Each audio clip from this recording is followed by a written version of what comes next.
On the morning of May 12, 2015, Mike and Lindsay Kellum went to Northern Montana Hospital for the birth of their second daughter. Lindsay was induced first thing in the morning. Since nothing had happened by 6 p.m. that night, the doctor decided to break her water to help move things along. I don't think it was, boy, it wasn't 10 minutes later, I don't think, and Lindsay looked at me and said, I don't feel good.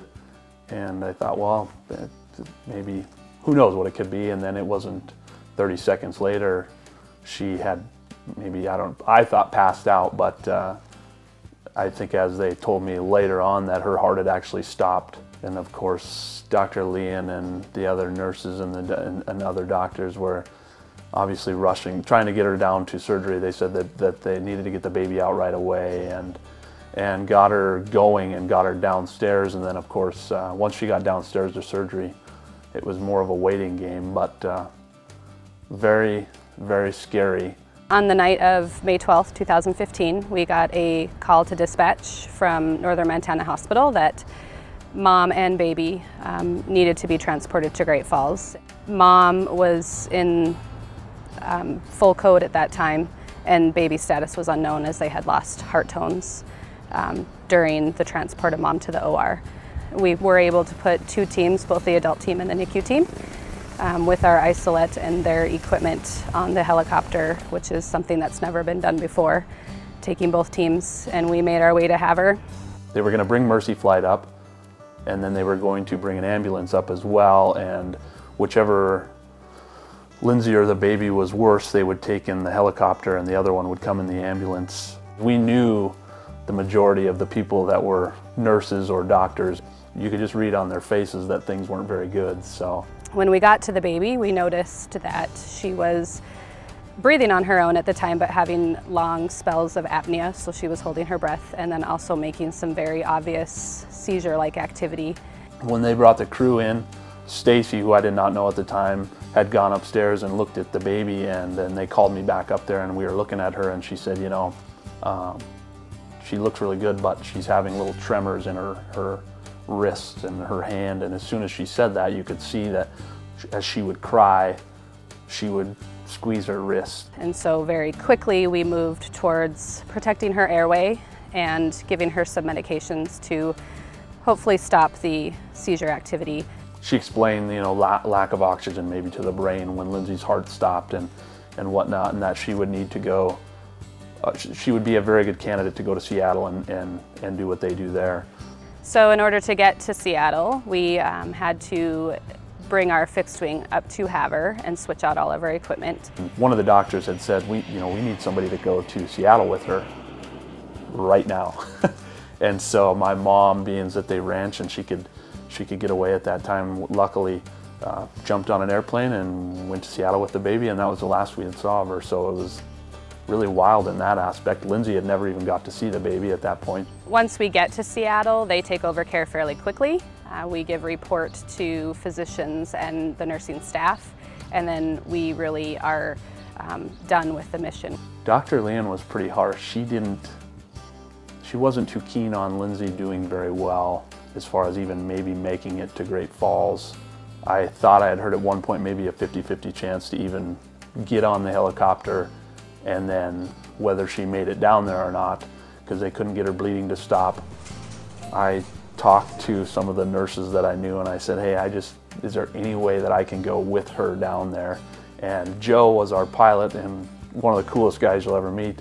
He's like, oh yeah, you're getting on the helicopter with us. You're definitely coming with us. In Lindsay's case, you know, we knew that she was bleeding. We knew that she was post-code, that they had done CPR on her. We knew, you know, we knew at that point that she was pretty ill. She was on a ventilator. We knew she'd be going to OR most likely, so we were prepared for that, and OR was at least called and ready. Mercy Flight lets us know that how many units of blood she's gotten thus far, how much fluids she's had, that her belly's getting bigger and bigger and bigger, filling with blood, that she's on the ventilator, that she's not able to maintain her own respirations. Her blood pressure was low because she had been losing so much blood. We knew she was sick, but until you actually laid eyes on her, you didn't know how sick. After hearing what the doctor said in Havre, and seeing the people in Great Falls, I think the suckiest part about the whole deal is you think the whole time, I don't know what's going to happen to the baby. I felt like she was going to be all right, but I had basically come to the terms like, how am I going to tell my 4-year-old that she's never going to see her mom again? You're just thinking about how you're going to go on with just you, and now you have 2 kids. I remember coming to once, I believe I was en route down to the surgical room to have the C-section, and I didn't know what was going on at that point. I knew one of the nurses that was working on me, and so that was comforting to have a familiar face when I did come to, but and then I passed out again, and I don't remember anything until I woke up in Great Falls in ICU, handcuffed to the bed with a breathing tube in. They took her into surgery, didn't know how long it would take, didn't really know what was wrong. Dr. Miser was the surgeon, I believe, and she came out and she was just like, yeah, no big deal. Got in there, found what was wrong, got her fixed up. I think she'll be fine. Nobody really told me in real detail what happened until later on that night, and then the nurse Zach came in and explained exactly that I'd had what they call an amniotic fluid embolism, and basically amniotic fluid leaks into your bloodstream and causes a severe allergic reaction that in turn causes you to bleed, just completely bleed out. If you go by statistics, we're both very lucky to be here. It happens in 1 in 40,000 births, so it was extremely rare.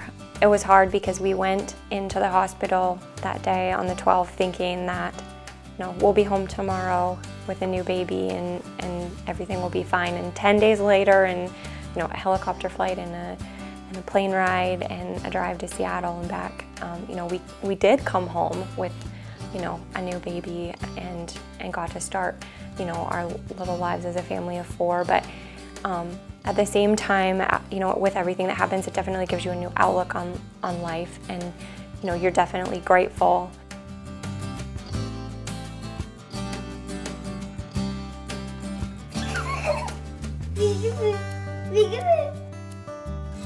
Mike, Lindsay, Kara, and baby Quinn's story has a happy ending thanks to the initial efforts of the doctors and nurses in Havre, a quick response by the Mercy Flight team standing by in Great Falls, and the subsequent life-saving care at Benefis. But the portal to that great care, the Benefis Emergency Department, faces a critical need of its own. We are here tonight to help fix that by building a new emergency department that will provide the state-of-the-art care that you and your loved ones deserve.